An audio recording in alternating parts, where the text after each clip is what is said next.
Welcome to the Ask Thank you. Faleskini podcast with a guest. I'm proud to present Giulia Smith from London, UK.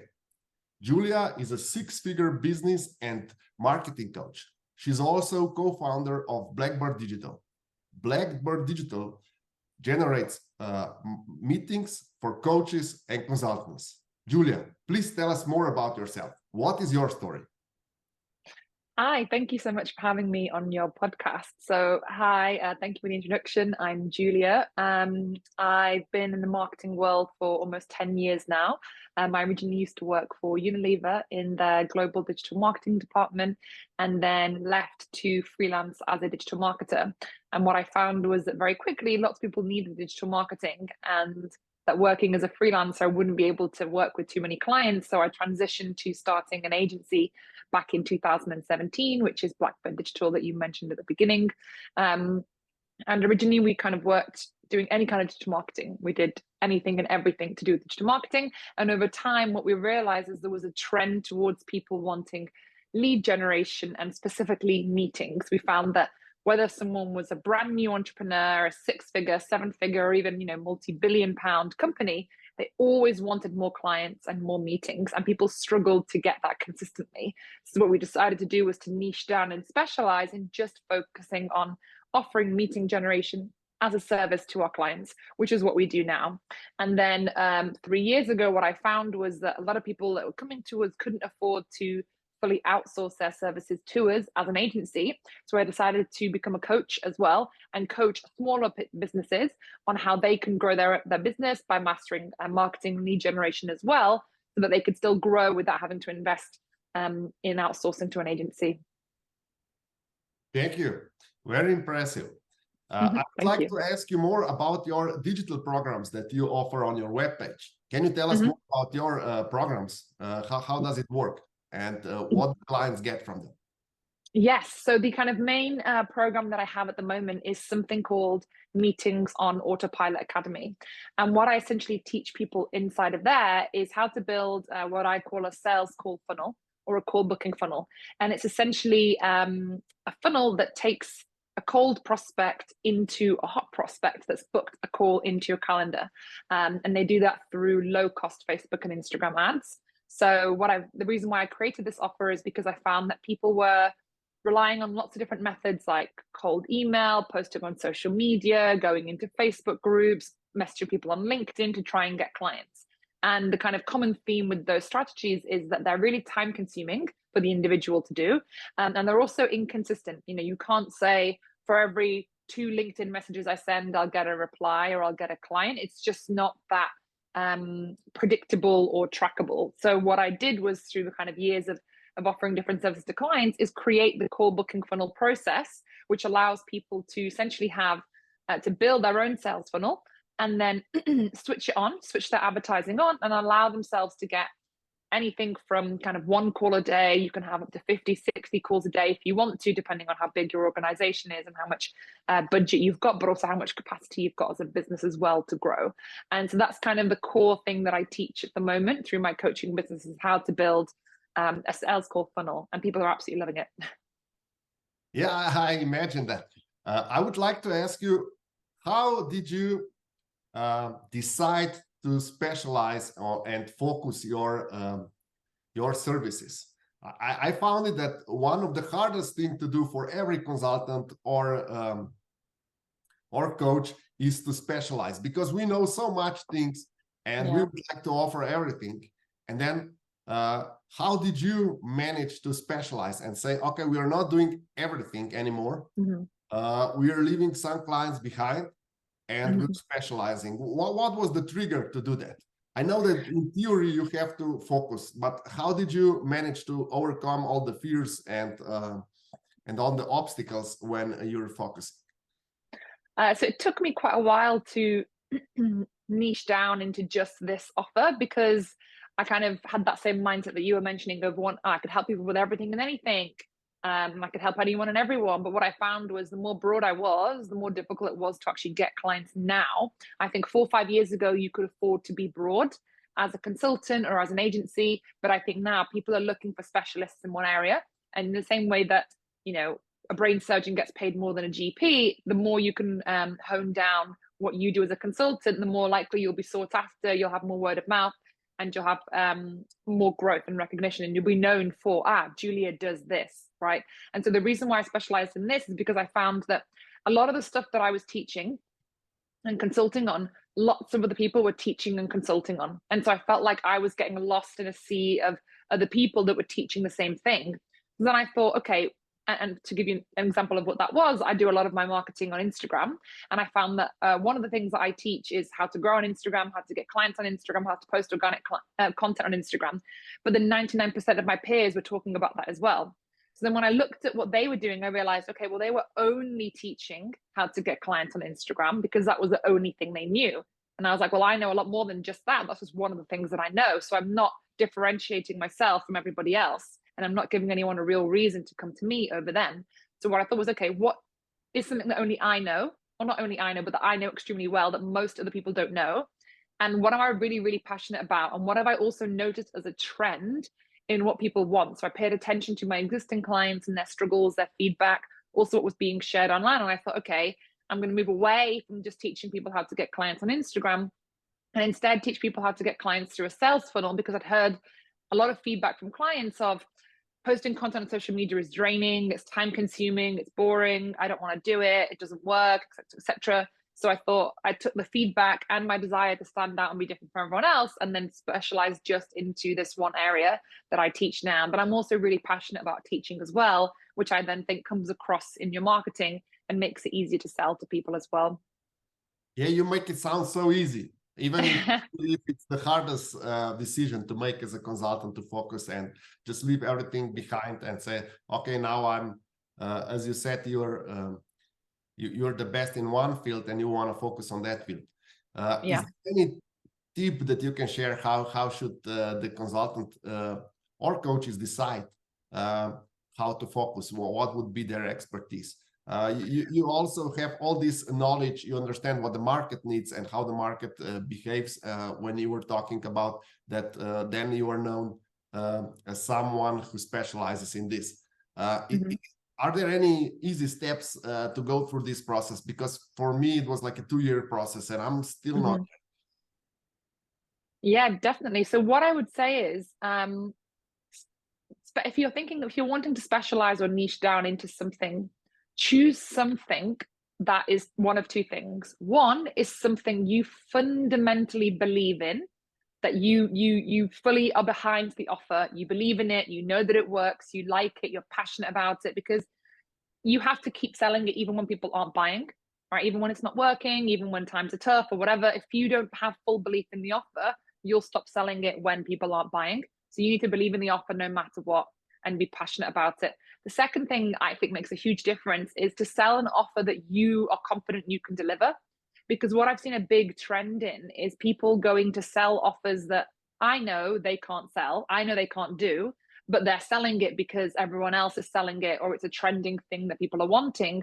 So they've pivoted from what they're good at to sell something they think is kind of trending. And then they're not actually succeeding in selling it because they don't have the confidence to sell it, because they're actually scared to sign clients for that service or offering or package, because they're scared of actually delivering. So what I'd say is, don't pay attention necessarily to what's trending.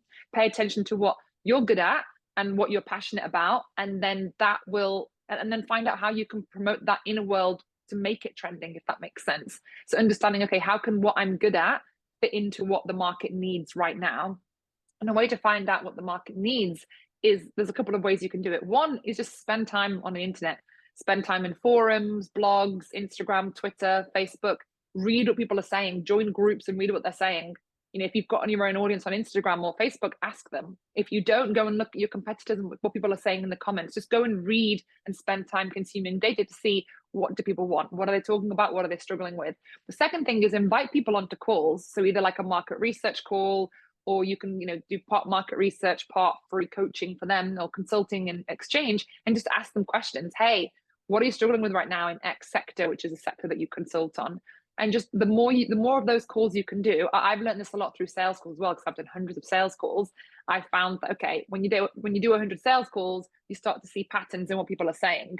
they all say this, they use the same words, they have the same problems, the same desires. And from there, you can start to build a really clear picture of, okay, what does this audience need from someone like me? And then that's how you can start to make sure that your offer is built for someone that actually needs it. Because another thing I've seen happen with people's offers not selling is they just go, oh, I'm going to sell this today, or I feel like selling this. They don't do any research to see, is this something people want and need? Is it something that people would actually pay for?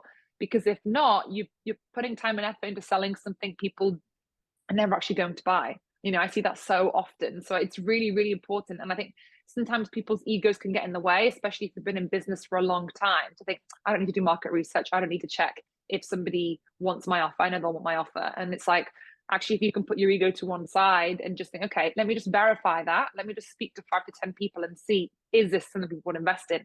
Are they actually having this struggle? Or have I just made this up without enough research and understanding of my target audience to see if they'd actually want this offer? I hope that helps. Okay, and now the $1 million question. Before you mentioned that it's important that you do what you like, and that this also helps you persevere when you don't have clients. Yeah. How do you know if you have to persevere or if you have to give up and do something else? So what I always recommend is, you don't actually, like, if you're not getting clients, I can usually give feedback on why you're not getting them. It's usually never a case of giving up, and it's usually just a case of altering something in your marketing. So normally it can either be, the first thing I will always look at is your offer. So is your offer something people want and need? If it's not, then obviously we can change the offer. If it is, and the next thing to look at is, what's the messaging?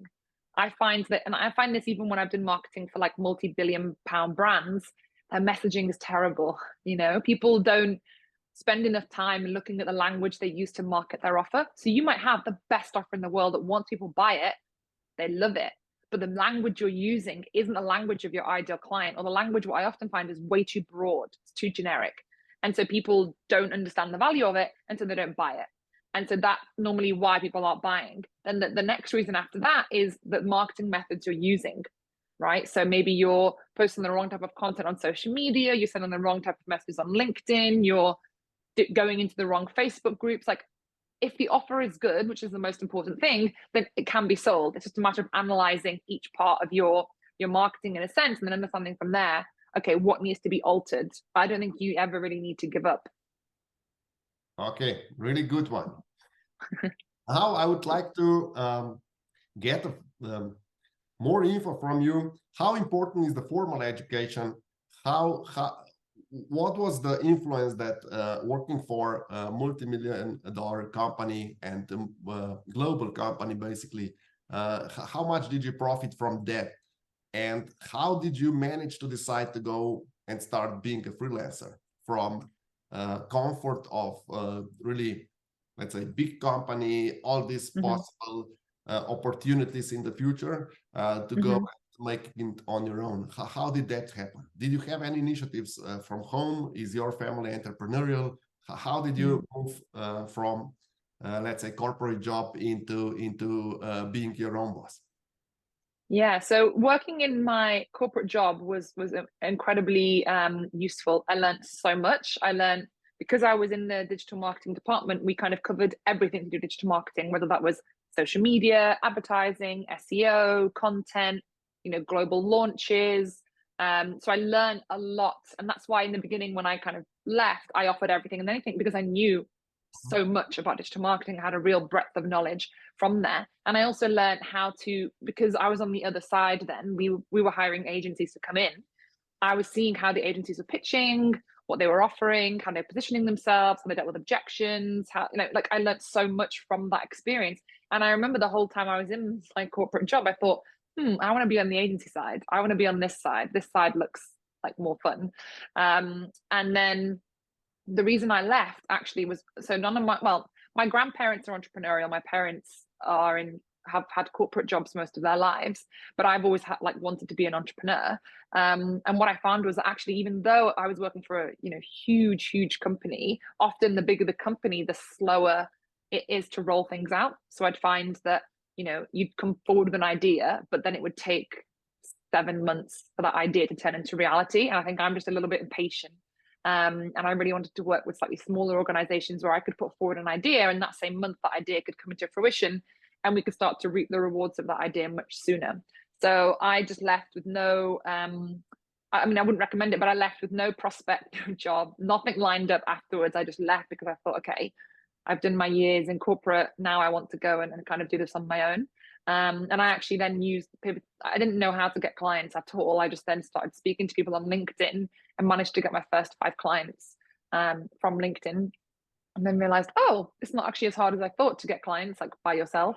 And then kind of started my journey from there, really. But there was no real plan, which I don't recommend now. I always recommend, starting to build your kind of consultancy business on the side first, and then leaving once you've got at least a couple of stable clients, just so you're not in that kind of panic mode of, oh, I need income and I haven't got any.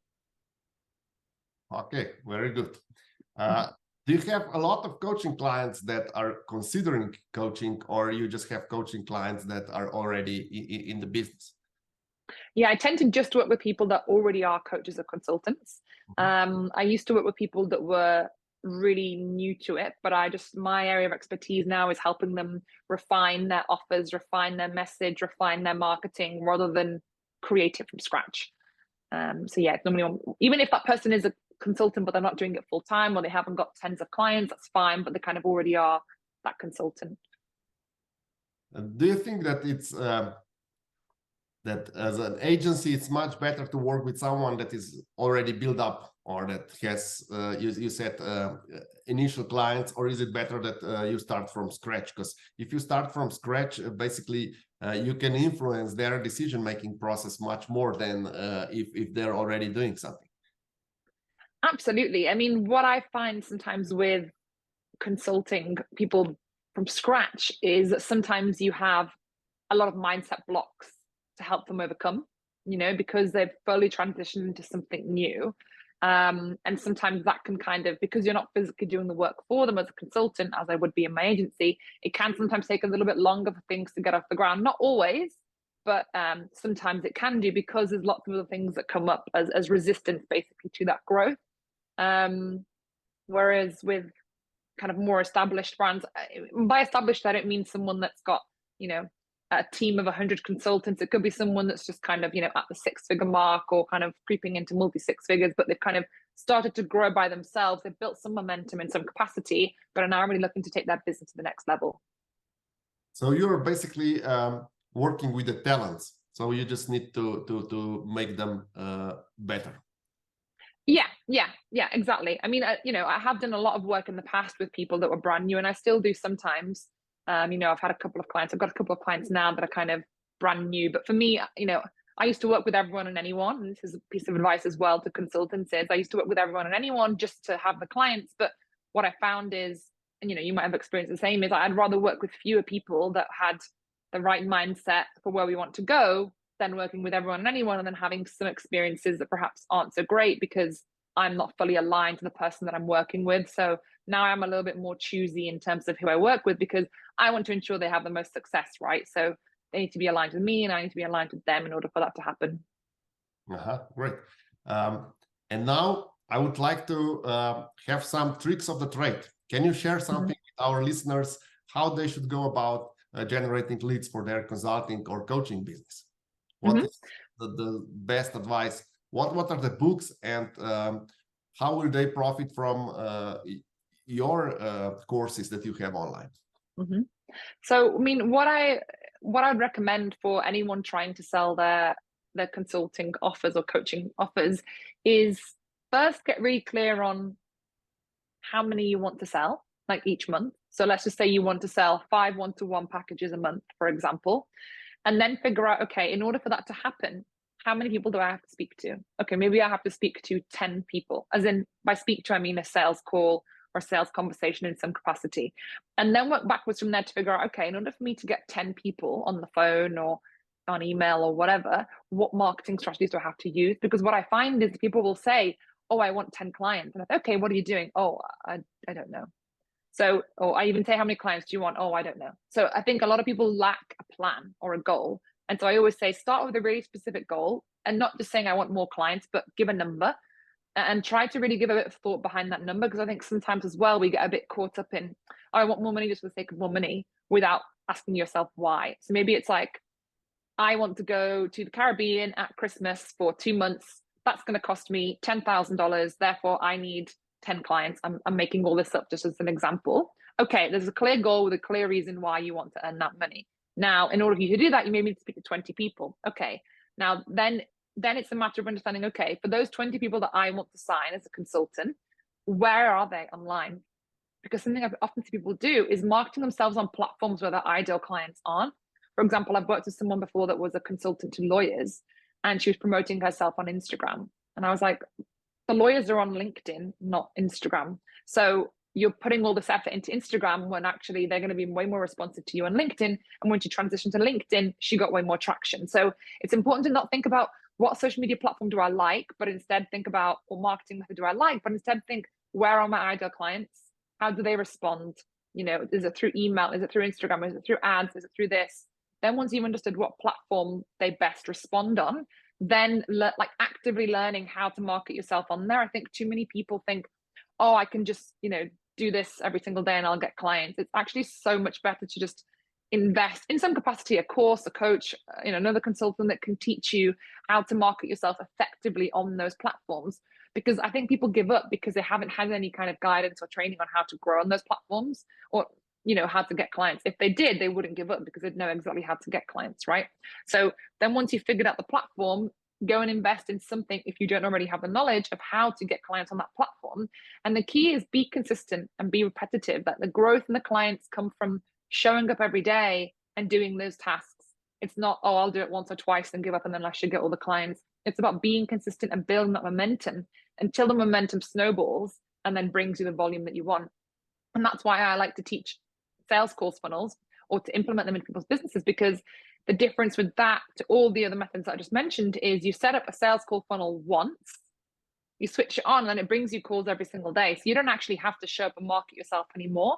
Like, that works for you to bring the calls. All you have to do is show up to a sales call every single day.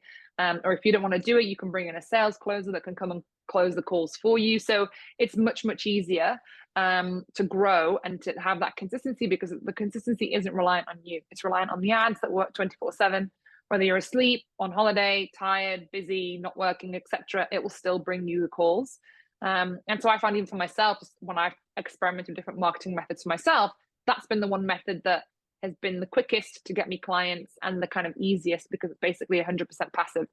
But obviously that maybe isn't for everybody. So if you're wanting to experiment with different methods, that's fine. But I would just say, go to where your ideal client are and really spend some time looking at your offer and thinking, how can I make this offer incredible? Like, would I buy my own offer? And if I wouldn't, what can I do to make it more irresistible? Yeah, hope that helps. So if I understand correctly, if I just post one post on social media, this is similar to buying a lottery ticket. So the probability of something happening is really low. However, if I go into and create a funnel and make as much, so use as much automatization as possible and use ads, this will be more like a fishing net. And there's a lot more chance that there's going to be fish in the net if the boat is moving through the sea. Exactly. I mean, the way, like, you can get clients from social media. Like, I post on Instagram and I do get clients from there, but the kind of the main difference is a couple of things. When you post on Instagram or Facebook or Twitter or wherever, you can't say, for every post I share, I will get a client. You can hope, absolutely, you can hope, oh, I hope that this post brings me a client, but you can't guarantee it. And also with social media, you can't post once and get a client. You have to build momentum. You have to build a brand, build a space, a community, and then people will start to buy. You know, you're not going to get that in your first 3 posts, right? You need to build up over time. Whereas with a sales call funnel, and also with your social media audience, you're just selling to the people that follow you. So say you've got 500 followers, 1,000 followers, 2,000 followers, you're selling to them, and you're not even really selling to the full 2,000, because Instagram doesn't show your content to the full 2,000. It'll show it to like 300 people, if that. So you're constantly telling every day the same 300 people. Whereas the sales call funnel, you can switch one on today, and by the end of today, have 5 calls in your calendar, so the speed to call is much faster. And what it allows you to do is, it's not limited to your social media audience. In fact, you don't need a social media audience at all. It's actually, you're opening up your offer to the world of people that are interested in what you have to say and what you have to sell. Because when you're saying before about giving up, the reason why I don't think you should ever give up is because there are people out there that want your offer. They just don't know you exist. And so the beauty of a sales call funnel is it puts you in front of people that want your offer, that don't know you exist, but now will know you exist without you having to do anything. And that's what makes it so much easier and so much faster to grow, because rather than you manually working to build an audience of people that want to buy from you eventually, you're putting yourself in front of people that already want your offer right now automatically, and then they're coming to you to have a call. So I just think it's super important to build a brand still. I fully believe in it, and that's why I still post on social media. I think it's so important. You can't replace building a brand and the trust and the authority that you get there. However, if, say, you don't want to post on social media for a week or 2 weeks or whatever, you can have this funnel that will work for you every single day to constantly bring you calls and build your brands that way, which some of the biggest names in the world, some of the biggest coaches, consultants, etc., have grown through this method. So that's why I love it so much. Okay, thank you. I would just like to talk about another buzzword that is really popular now: artificial intelligence. What do you think? You explained the funnel, and it's just let's say work. Is artificial intelligence any good in assisting you with targeting the right people and getting more leads? Yeah, so actually we are building out a AI Android. We're currently testing it not in the consulting niche, we're testing it in a different niche and having a lot of success with it. What we're basically getting the AI to do is to replicate a sales conversation with myself. So rather than me speaking to a lead, the AI is speaking as though it's me. I've trained it, programmed it to speak like me, and then it's generating calls and leads that way. And so far it's working really, really well. So I do believe as well that kind of the next iteration is that, and that can help. It will never obviously replace a real conversation like this, but it can definitely help in terms of the stage before you have a sales call, to have someone warm up, nurture, and get someone ready to have a call with somebody, or sell directly for you if you're selling, for example, through your social media audience or your email list. So yeah, I'm excited by the future of it and the potential of it, and how much it can impact the lead generation space as a whole. Thank you. Is there anything else you would like our listeners to take from this interview? Any quick tips or any trade secrets that you can share?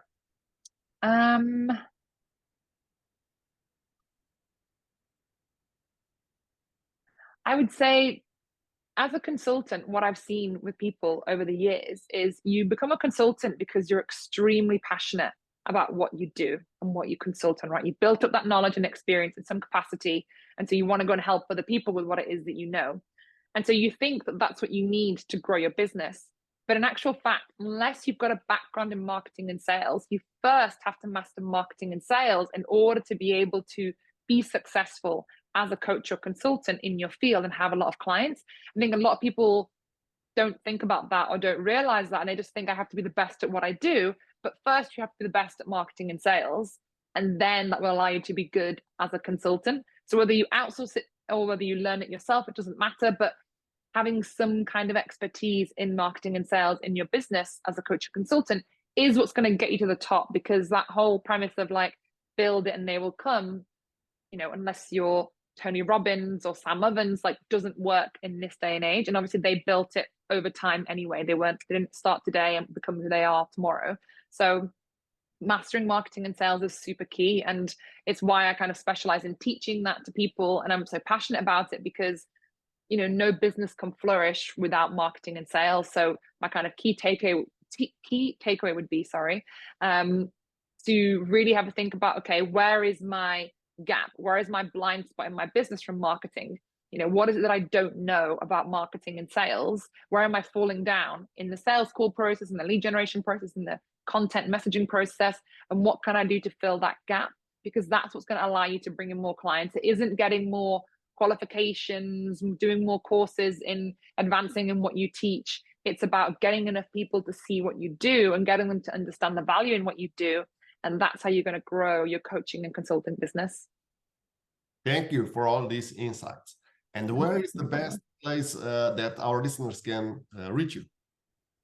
On Instagram, probably that's where I'm most active. So my Instagram is I am Giulia Smith, spelled Giulia. Okay, I will include link in the description below. Thank you, Giulia, for being my guest tonight. No problem. Thank you for having me.